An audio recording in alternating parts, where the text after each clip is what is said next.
Ternyata Victoria sedang menangis. Ia merasa bersalah pada Paul karena Paul telah menderita karena dirinya, yang mana Paul telah diusir dari kereta api. Dan kini Paul harus diusir dari bus karena membela Victoria. Victoria adalah seorang mahasiswa. Ia jatuh cinta pada pandangan pertama dengan dosennya.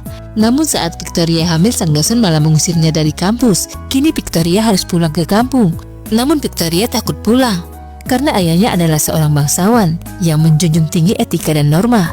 Victoria tak sanggup bertemu ayahnya karena ia kini sedang hamil dari hubungan gelapnya dengan seorang dosen. Melihat Victoria merasa sedih dan tak sanggup hidup lagi, Paul merasa iba. Paul mengatakan bahwa ia akan menyamar sebagai suami Victoria. Victoria yang tak punya pilihan terpaksa mengikuti ide Paul. Lalu Victoria yang bingung bertanya pada Paul, mengapa Paul mau melakukan ini? Lalu Paul menceritakan kondisi rumah tangganya. Paul mengaku bahwa ia telah menikah 4 tahun. Paul mengaku ia dijodohkan dengan istrinya. Dan Paul bertemu istrinya pada hari Jumat. Lalu Paul menikahi istrinya pada hari Minggu. Dan Senin pagi Paul ditugaskan untuk pergi ke medan perang. Dan selama 4 tahun ini Paul hidup di tengah-tengah pertempuran. Namun ia terus mengirim surat ke istrinya dan memberi kabar kondisinya yang masih sehat. Dan saat perang usai, semua temannya disambut oleh istri mereka.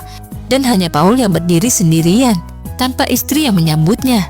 Dan saat pulang ke rumah, istri Paul malah acuh tak acuh dan meminta agar Paul segera mencari pekerjaan. Yang menyakitkan, semua surat Paul selama 4 tahun tak pernah dibuka.